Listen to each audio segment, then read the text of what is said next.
Bom dia, boa tarde, boa noite. Seja muito bem-vindo, seja muito bem-vinda ao canal Imparável aqui no YouTube e também ao Imparável Cast no Spotify. Se você acha que a reprovação é o fim da linha, a história de hoje vai te provar que é justamente o começo da virada. O aluno Lucas Dentello foi reprovado no concurso que ele mesmo colocou como um dos mais fáceis do Brasil, mas isso não o impediu de chegar ao topo de um dos concursos mais difíceis, mais disputados, complexos do nosso país. Lucas tem apenas 27 anos, é filho de uma professora e de um mecânico. Desde pequeno, a mãe acreditava no poder transformador da educação e colocou o seu filho para disputar provas de bolsas em escolas particulares, já que a família não tinha condições de pagar a mensalidade. Ainda na segunda série, Lucas viveu seu primeiro concurso, entre aspas, e conquistou uma das duas vagas oferecidas. Lucas começou a trabalhar como vendedor aos 15 anos para ajudar em casa, chegou à universidade aos 17, tornou-se professor de matemática aos 18 e logo viveu a realidade dura de dar aula tão jovem para turmas de mais de 40 adolescentes que pareciam como ele, né? Mas foi em plena pandemia que um amigo lhe apresentou o mundo dos concursos públicos e isso mudou sua história. Do jovem reprovado para professor de São Paulo ao homem aprovado entre os primeiros colocados em um dos concursos mais difíceis do Brasil, o TCU, a 11ª colocação. Lucas está aqui para compartilhar um pouco dessa caminhada, erros, acertos, tropeços, vitórias. E cabe dizer que ele foi aprovado também no MPU, STJ, TRF da Sexta Região, ICMBio e outros ali, e conseguiu transformar esses obstáculos em degraus para a sua linda caminhada. O resultado aí do TCU saiu na sexta-feira, há alguns dias, então estamos todos aqui vibrando com essa conquista do Lucas. Lucas, seja muito bem-vindo, muito obrigado por estar conosco aqui hoje. Obrigado, Gabriel. Um prazer estar aqui com você. Lucas, sua mãe te colocava em uma espécie de concurso de bolsas ainda criança para você conseguir estudar em colégios melhores. Como é que era essa rotina? Você lembra desse primeiro concurso aí da sua vida? Eu lembro bem. É, Foi num colégio lá de Bragança Paulista, né, da nossa cidade, e o colégio recebia dinheiro da prefeitura, então ele era obrigado a destinar algumas vagas para bolsa, né? Ele tinha que dar algumas vagas para bolsa de estudo, mas a minha mãe nunca me pressionou para estudar, para tipo assim, estuda bastante para fazer essa prova, nada disso.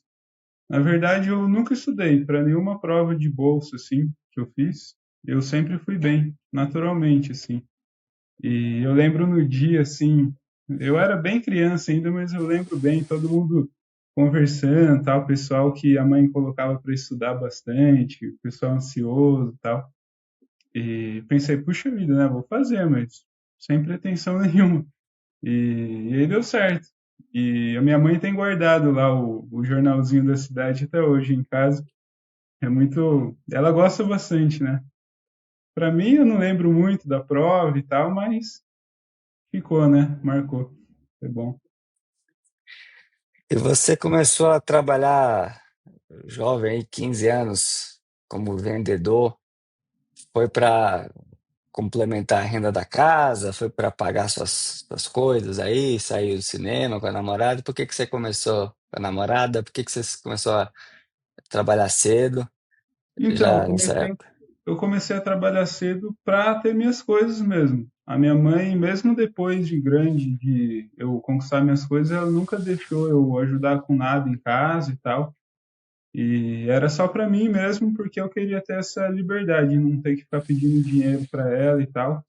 E porque eu sabia que a grana era curta em casa, né? Então eu me sentia mal de ficar pedindo as coisas para eles e eu quis começar a trabalhar. Era um trabalho de meio período, eu estudava de manhã e trabalhava à tarde. Então era tranquilo e foi muito bom para eu me desenvolver como pessoa, assim. Eu acho que foi muito bom ter trabalhado nessa fase da vida. era comércio, então eu precisei aprender a me comunicar, aprender a vender, né?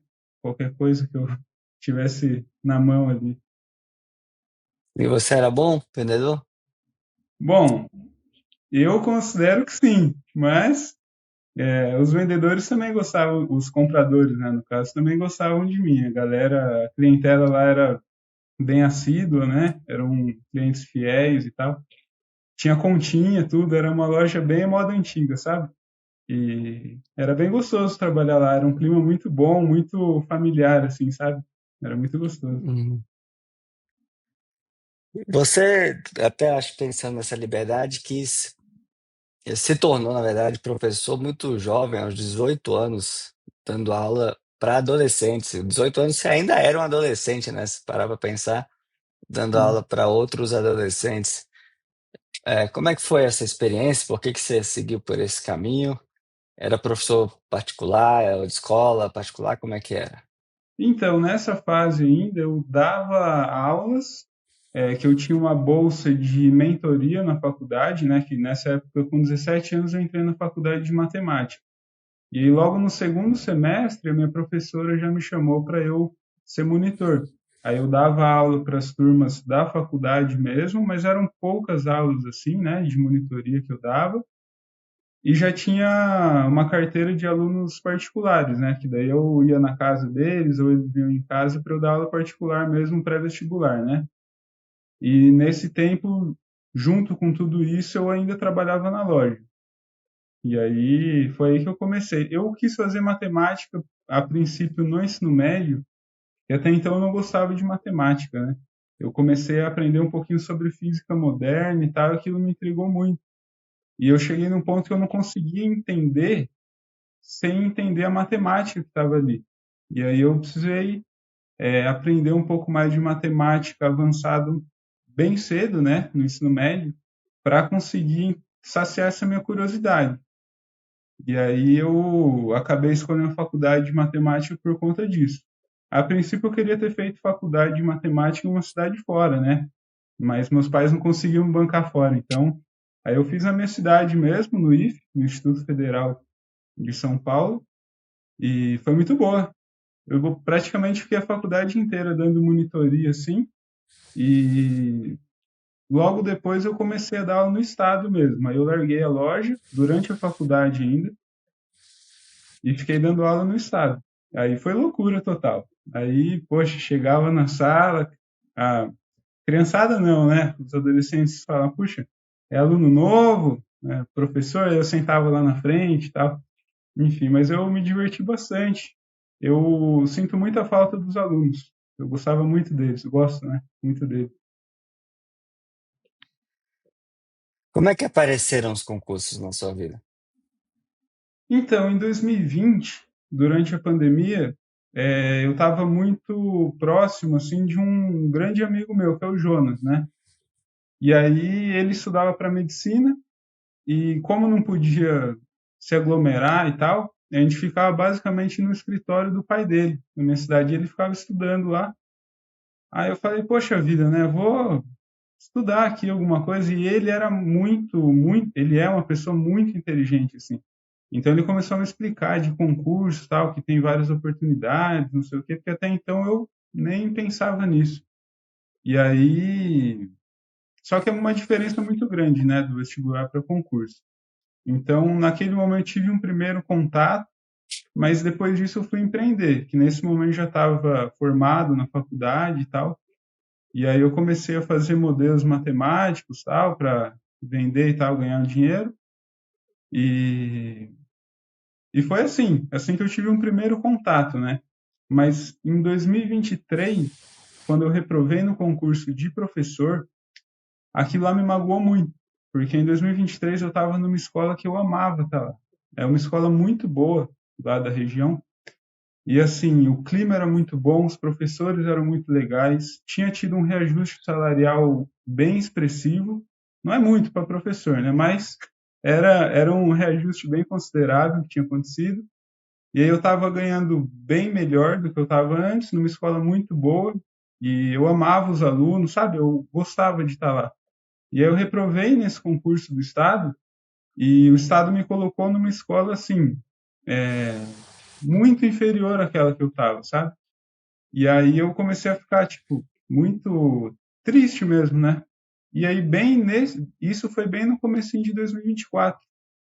E aí, Por que você considera que esse é um dos concursos mais fáceis do Brasil? São suas palavras, não minhas. cara, o concurso de São Paulo, o que acontece? Tem concurso a cada 10 anos, tem muito cargo vago, muito, muito, muito cargo vago. E cada vez que abre, chama assim 2.000, 3.000, 4.000 pessoas, sabe? Então, comparado aos concursos mais difíceis que eu vim a fazer depois, é aí que eu percebi como era relativamente simples aquele concurso, né? Pela quantia de vagas e tal. E aí foi muito engraçado porque eu fui bem nas provas, só que tinha uma prova de vídeo. Tinha que fazer um videozinho, tal, dando aula e mandar, e eu fui reprovado nessa parte.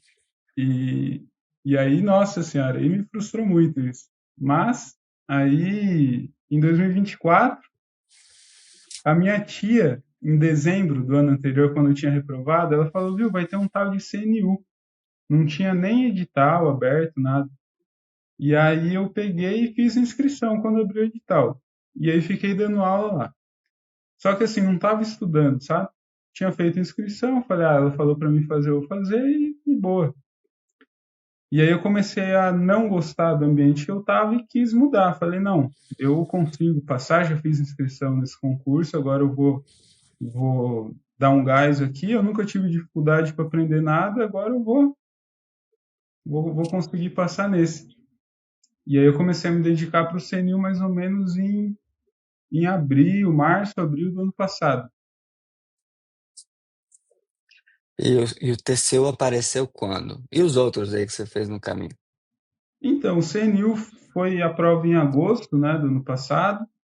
Aí depois do CNU, eu fiz STJ em dezembro, fiz TRF6 em janeiro desse ano aqui, né, no caso.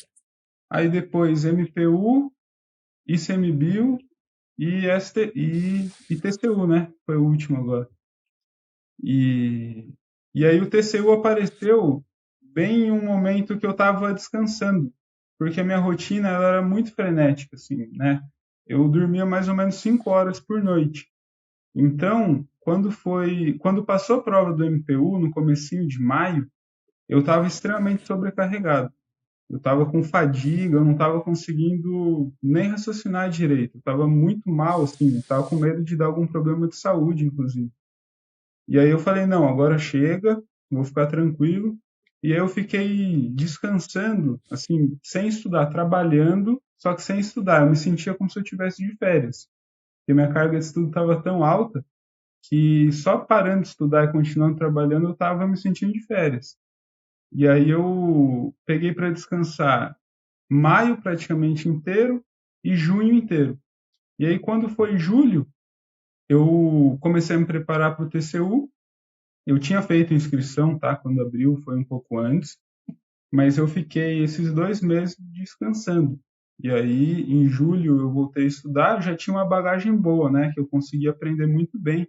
Todos os conteúdos, desde que eu comecei a estudar, eu consegui reter bem o conhecimento. Então, foi uma bola de neve, né? E eu tenho certeza que agora, se eu precisar me preparar para algum outro concurso, eu vou estar com esse conhecimento ainda bem consolidado, porque eu não esqueci praticamente nada do que eu estudei. Como é que o GRAM te ajudou aí nessa jornada? Olha, diversas formas. A primeira forma foi o preço acessível, porque, sinceramente, eu sou muito mão de vaca, sabe? Então, eu estava escolhendo algum cursinho e eu via lá preços horrorosos, assim, né, para mim. E eu vi lá o GRAM, eu falei, poxa vida, né? É acessível. Eu entrei lá e tinha conteúdo para vários concursos. E eu falei, poxa, eu vou assinar esse. E aí eu vi lá a qualidade do conteúdo, eu fiquei surpreendido, fiquei muito surpreso, né? Eu gosto muito do Aragonê. O Anderson Ferreira deu toda a base de AFO. Hoje em dia eu não estudo AFO mais. porque eu aprendi tudo, eu entendi tudo com as aulas em vídeo, né, no caso dele. O Aragonê também, nossa, as aulas do Aragonê, meu Deus. Às vezes eu tô de boa, assim, eu pego o vídeo dele do YouTube para assistir, eu gosto muito dele. Para o CNU foi muito importante as discursivas com a Teresa Cavalcante também. Pensar no MPU, a prova de direito penal, que eu fui muito bem, se não me engano, eu acho que eu acertei todas. Foi tudo na conta do Érico Palazzo também, muito, muito bom. Assim, a qualidade de todos os professores eu achei muito boa, né? A qualidade de todos eles. E, bom, sem palavras para o Gran. A parte de questões também me ajudou muito. Tenho nada para reclamar, só alegria com o Gran. Além disso, eu nunca assinei outro cursinho, tá? Todo esse tempo eu fiquei assinando só o Gran. E eu sou muito feliz por isso também e poder vir aqui e agradecer vocês porque Legal. mudaram minha trajetória de verdade. Ficamos muito gratos e honrados aí com as suas palavras, Lucas. E me conta um pouco, você reprovou no primeiro concurso e repassou em todos os outros aqui pelo que eu entendi, né? Que você descobriu de como estudar, como é que você se organizava ali para estudar, como é que você intercalava as matérias, como é que você organizava um pouco da sua rotina entre conteúdo, questões, simulado e tal. Se puder comentar um pouco aí do que você fez, acho que o pessoal vai ter interesse aí, porque não é comum vermos aqui um caso de sucesso como o seu, né, que passou em quase tudo que fez. Geralmente o que a gente vê é o inverso, né? Que é a pessoa que reprova em quase tudo e passa em um, dois, alguns, né? Então você certamente acertou a mão logo cedo, o que é mérito seu, claro, né? Que soube se estruturar já numa etapa inicial da sua trajetória de concurseiro. Bom, em primeiro lugar, eu tenho muita consciência eu procuro, né, ter muita consciência do nível que eu estou em cada disciplina. Então, no começo, uma coisa que eu errei muito, tá, fazendo um paralelo com isso, tá? Uma coisa que eu errei muito foi ter focado muito em disciplinas muito difíceis, que eu sabia que eu estava muito cru, só que eram disciplinas que não viriam a ser cobradas. Então, por exemplo, para o CNU, eu fiquei estudando muito contabilidade pública, porque aquilo me amedrontava. Então, eu vi lá no edital, nossa, tem uma parte de contabilidade pública. Nossa, eu ficava lendo o MCASP, aí eu ficava vendo aula do Zorro lá, Zorro, eu acho, Cláudio Zorro, muito boas aulas dele. Zoso. É, Zordo, né? Desculpe, perdão. Cara, eu fiquei muito tempo estudando, por exemplo, isso daí, mas tiveram várias matérias que eu fiquei perdendo muito tempo. E depois eu parei para ver incidência mesmo, questões da banca e tal, e perdi tempo. Só que no CNU eu perdi muito tempo assim. Então eu desperdicei muito, muito tempo mesmo no CNU. Nos outros concursos eu aprendi com esses erros, né? E a partir do estudo para o STJ, que eu tive ali de agosto até dezembro para estudar, aí eu consegui direcionar melhor. Então, como que eu fazia? As matérias que eu estava muito cru, eu precisava ter muita teoria. Então, eu via videoaula ou li os PDFs. Por sinal, os PDFs do Grão eu acho muito bons. Dá para estudar só com eles também, dependendo da matéria. Eu pego só os PDFs. E, e se eu estou muito cru, então eu pego só os materiais teóricos em um primeiro momento.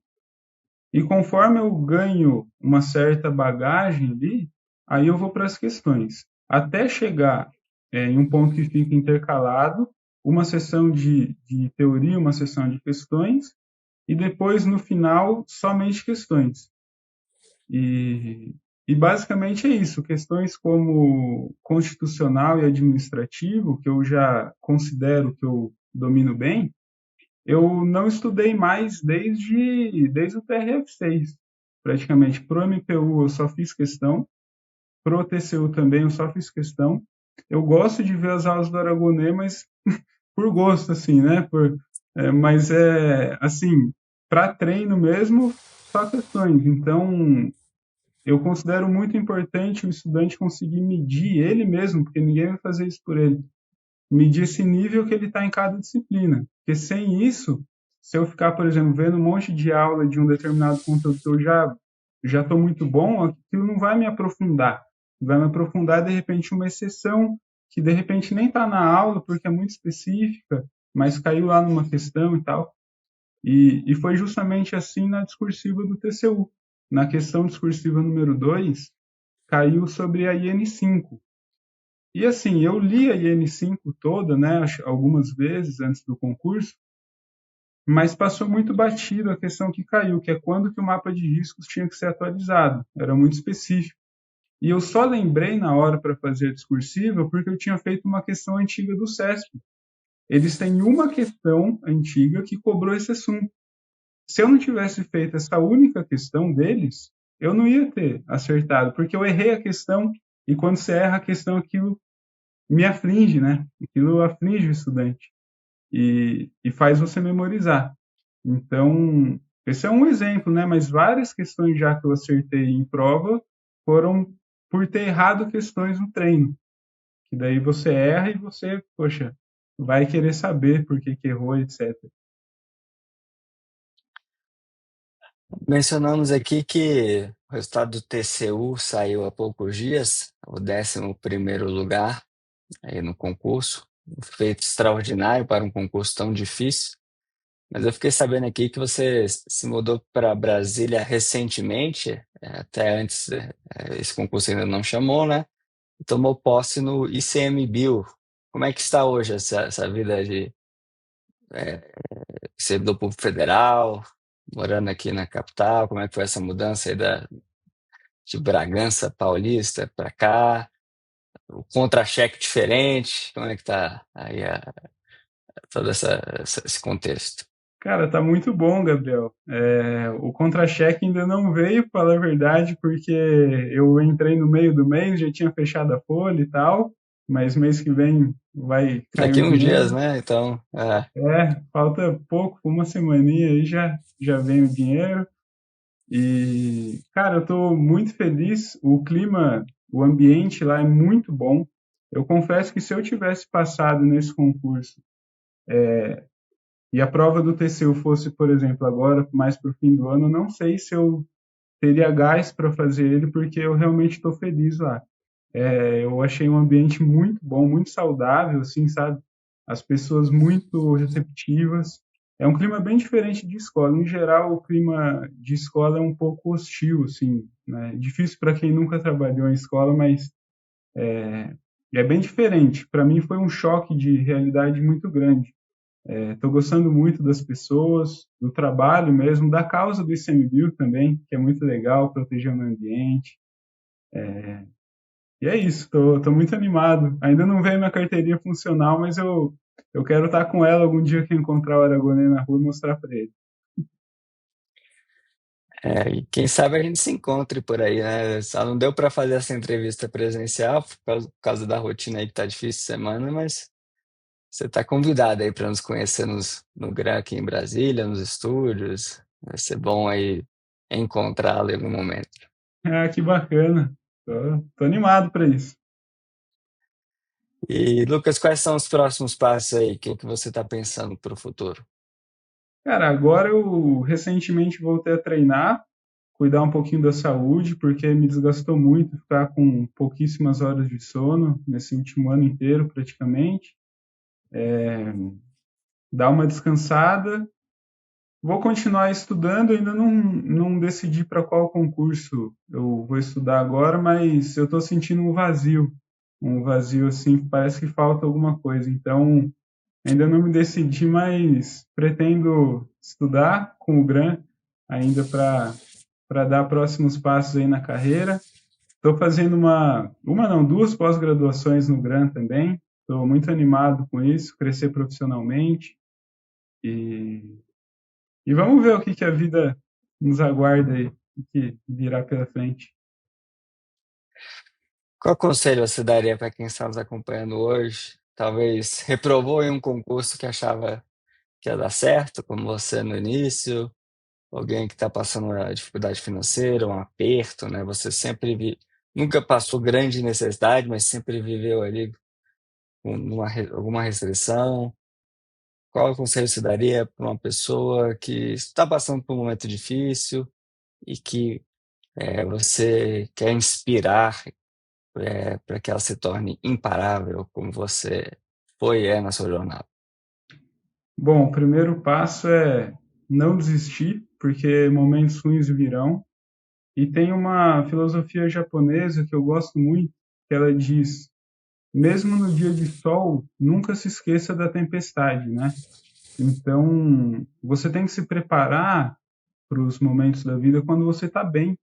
Você não tem que esperar as coisas ficarem no limite de ruim para você tomar uma decisão, tomar uma atitude, né? Tome a atitude enquanto você está bem. Depois, quando a dificuldade vir, você vai estar preparado. E outra coisa é, tenha uma rotina. E goste, na medida do possível. Eu sei que isso é fácil falar, mas é difícil para as pessoas fazerem. Mas o que me ajudou muito foi gostar de entender coisas. Eu gosto de estudar, no meu tempo livre eu gosto de ler livros, eu desde criança queria entender o mundo, entender as coisas, como tudo funciona. Eu acho que isso, essa curiosidade, ela facilita para não tornar mais pesado do que já é, porque é muito pesado estudar para o concurso. Você se dedicar tantas horas, ficar sem dormir e etc. E sempre ver uma recompensa também. Se você não enxergar que é possível, você tem que sentir que é possível. Porque se você não sente que é possível, você nem vai. Você vai procrastinar, você vai procurar uma distração, alguma coisa. E então seria isso, você ter uma rotina, tenha uma rotina, acredite que é possível e crie gosto por entender aquilo que você está estudando. Tudo o que eu falo para os meus amigos também é que depois que eu comecei a estudar para concurso, eu me tornei uma pessoa, um ser humano melhor. Tudo que eu precisei estudar de constitucional, penal, direitos humanos, mesmo administração, qualidade de vida, tudo isso me agregou muito como pessoa. São coisas que eu não vou perder. Não é tempo perdido estudar para concurso. É uma coisa que vai te engrandecer para a vida como um todo. E, e criar uma rotina consistente também que você consiga fazer por longos períodos. Eu sou uma pessoa muito regrada, então, para mim, se precisar dormir 4 horas por dia e estudar todo o resto, eu consigo, porque eu tenho essa disciplina. Mas tem gente que não consegue seguir uma coisa tão regradinha assim.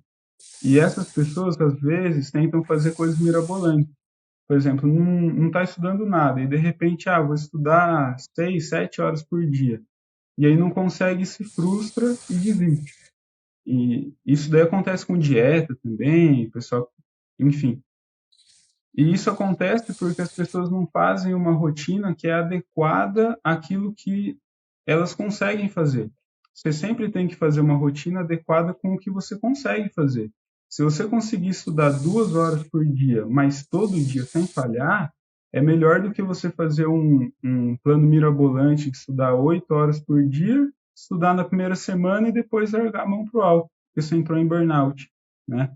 Eu acho que essa constância, assim, um pouco mais sempre, ou muito mais sempre, se você conseguir, é melhor ainda, né? O muito e sempre, mas se você não conseguir, pouco todo dia, pouco sempre, eu acho que é o essencial. Lucas, muito obrigado pela sua participação, pelo tempo, pela generosidade aqui de conversar conosco. Muito obrigado pela confiança no GRAM. É sempre um prazer conversar com os nossos alunos, olhar nos olhos ali, mesmo que virtualmente, dos nossos alunos que tiveram sucesso, que têm sucesso, né, como você. E foi um prazer ter essa conversa aqui com você hoje. Muito obrigado. Obrigado, Gabriel. O prazer foi meu. Um abraço. Tchau, tchau. E muito obrigado a você que nos acompanha aqui no canal Imparável. Pedimos que deixe seu like, deixe seu comentário, ative as notificações, clique aí no sininho se estiver no YouTube para receber as notificações. Toda semana às 19 horas, uma nova conversa aqui no canal. Já indo para 7 anos aí de existência. E também Estamos no Spotify, você pode nos acompanhar por lá, caso prefira. Até a próxima, fique com Deus, tchau, tchau.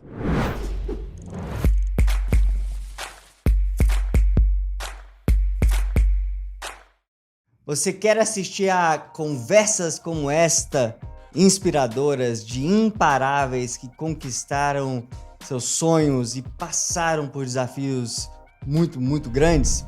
Então inscreva-se no canal Imparável, acompanhe centenas de entrevistas como esta e também assista aos novos depoimentos, às novas conversas toda quinta-feira às 19 horas aqui no canal.